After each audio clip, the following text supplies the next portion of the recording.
Puji Tuhan, haleluya saudara sekalian. Selamat pagi dan selamat kita berjumpa di dalam kasih dan kemurahan Tuhan Yesus Kristus.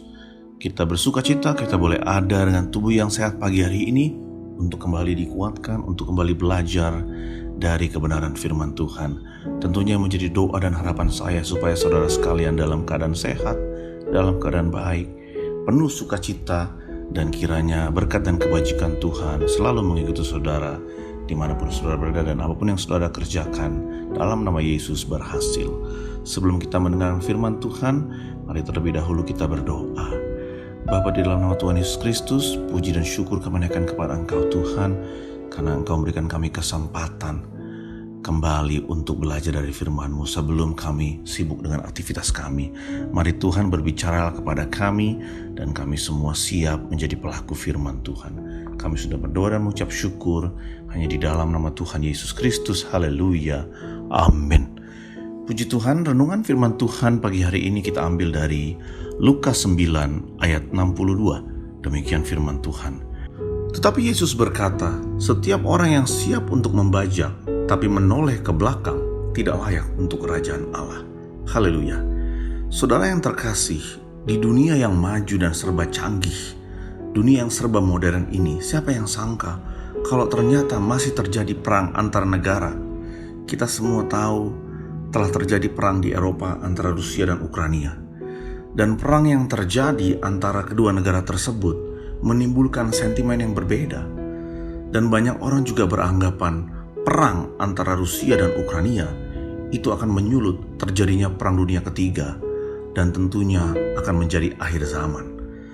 Kalau seandainya Rusia meluaskan serangan bukan hanya ke Ukraina, tapi juga ke negara-negara yang tergabung dalam Uni Eropa atau NATO, maka hampir dipastikan akan banyak negara-negara lain ikut terseret dalam perang ini untuk membela sekutu-sekutu mereka yang terkena serangan. Perang akan semakin meluas dan bukan tidak mungkin negara-negara yang memiliki kemampuan untuk mengeluarkan senjata nuklir akan menggunakannya. Dan tentunya hal ini akan menimbulkan ketakutan bagi semua orang, karena perang dunia ketiga sudah pasti akan terjadi.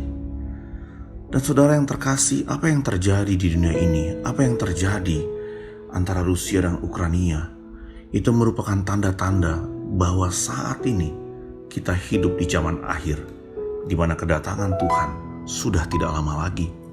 Kalau kita lihat pandemik yang terjadi, kalau kita lihat bencana alam yang terjadi, bencana alam berupa gempa bumi, banjir, tsunami, kebakaran hutan yang mengalami peningkatan dari tahun ke tahun, abad ke abad, maka dapat dipastikan bahwa kedatangan Tuhan memang sudah tidak lama lagi dan kita semua hidup di zaman akhir. Tetapi saudara terkasih, ada juga satu hal yang baik yang merupakan tanda-tanda akhir zaman, yaitu sudah meluasnya pengabaran Injil di seluruh dunia. Semakin banyak orang yang sudah mendengarkan kabar baik Injil, baik menggunakan buku atau secara elektronik. Sehingga genaplah apa yang dikatakan firman Allah dalam Matius 24 ayat 11, bahwa Injil Kerajaan Allah akan menjadi kesaksian bagi seluruh bangsa, dan setelah itu akan tiba kesudahannya. Kedua hal ini sangat jelas menggambarkan bahwa Tuhan tidak lama lagi akan datang. Nah saudara, bagaimana sikap kita menghadapi kedatangan Tuhan? Bagaimana mempersiapkan mental kita untuk menyongsong kedatangan Tuhan? Akankah kita melihat pandangan kita jauh ke depan, atau kita sibuk dengan hal-hal yang ada di belakang kita? Kita sibuk sehingga kita harus menoleh ke belakang. Pagi hari ini saudara, firman Tuhan mengingatkan kita untuk kita tidak menoleh ke belakang dan fokus kepada apa yang ada di depan kita. Kedatangan Tuhan memang sungguh tidak lama lagi. Tanda-tanda yang sudah kita dengar memang terjadi di dunia dan menunjukkan bahwa kiamat sudah semakin dekat. Maka kita perlu mempersiapkan diri kita akan hal-hal yang ada di depan kita. Walaupun kita tidak tahu kapan tepatnya Yesus akan datang, tetapi Alkitab berkata supaya kita senantiasa berjaga-jaga. Firman Tuhan pagi hari ini yang kita baca di atas.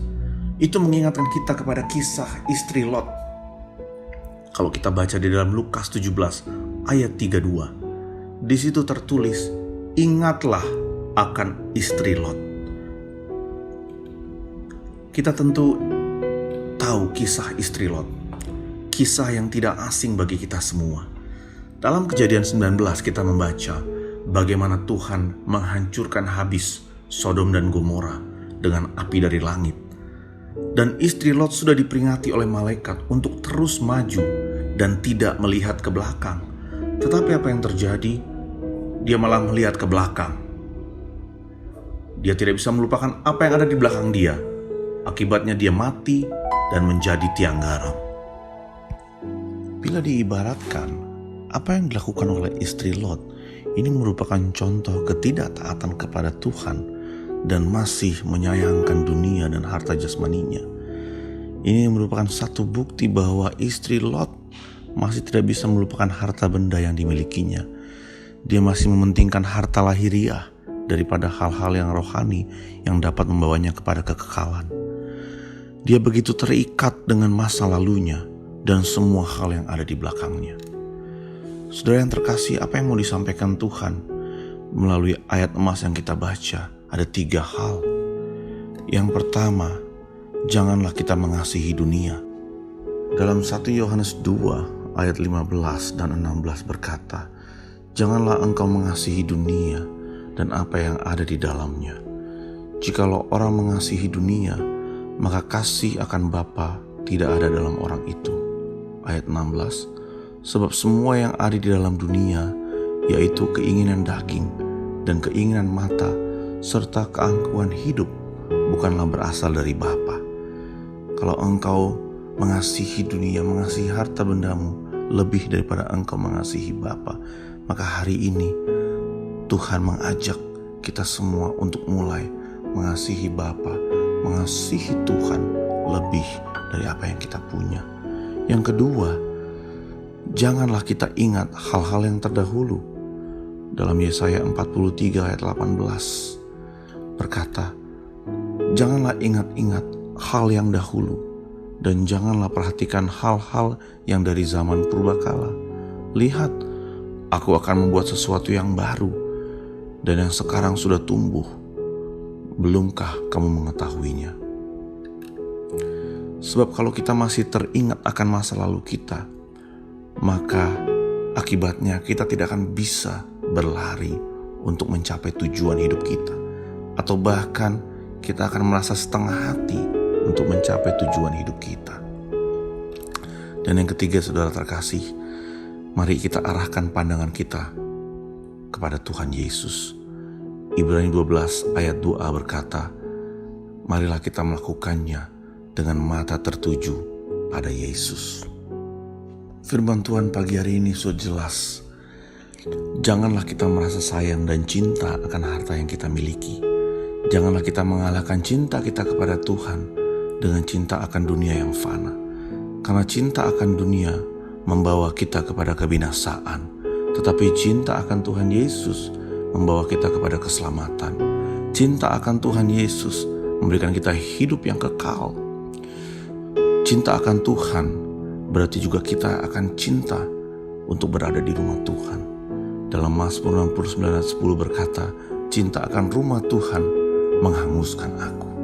Puji Tuhan, pagi hari ini saudara terkasih, jika keadaan berat sedang menghimpit, mari kita arahkan pandangan kepada Tuhan Yesus. Jangan menoleh ke belakang dan terpengaruh akan bisikan iblis.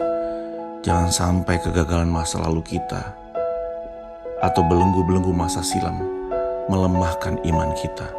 Sebab Alkitab berkata, Alkitab memberikan kita kekuatan bahwa jika Tuhan di pihak kita, siapa yang dapat melawan kita?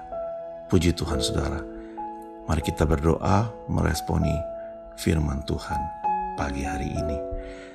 Bapak yang terkasih, Bapak yang baik hati, yang selalu kami panggil dalam nama Tuhan Yesus Kristus, puji dan syukur buat firman-Mu pagi hari ini yang mengajarkan kami untuk kami terus maju ke depan, mengarahkan pandangan kami kepada Engkau dan tidak melihat apa yang ada di belakang kami. Kami mau komitmen Tuhan untuk selalu berfokus kepada Engkau, berfokus kepada Tuhan, bukan berfokus kepada harta benda kami, bukan berfokus kepada masalah kami, tapi kami berfokus kepada Engkau yang memiliki kehidupan ini Tuhan. Terima kasih Bapa. Firman Tuhan sudah berhenti diberitakan, tapi kami percaya Roh Kudus akan terus mengingatkan kami akan firman yang sudah kami dengar. Kami ucap syukur untuk pagi hari ini Tuhan. Kau berkati setiap umat-Mu dimanapun kami berada. Saat ini yang terbaring sakit Tuhan sembuhkan, Tuhan jamah, sempurnakan kehidupan kami. Yang membutuhkan jawaban doa, biar kami terus berdoa, kami terus bertekun dalam doa, tidak pernah menyerah. Karena kami yakin pada waktunya nanti Tuhan akan menjawab segala doa kami. Terima kasih Tuhan Yesus, pimpin hidup kami, pimpin pekerjaan kami, sekolah kami yang kami kerjakan pagi hari ini boleh membawa kemuliaan untuk nama Tuhan. Terpuji nama-Mu Bapa. Kami terima firman Tuhan di dalam nama Tuhan Yesus Kristus. Haleluya. Amin. Puji Tuhan saudara. Tuhan Yesus memberkati saudara sekalian. Haleluya.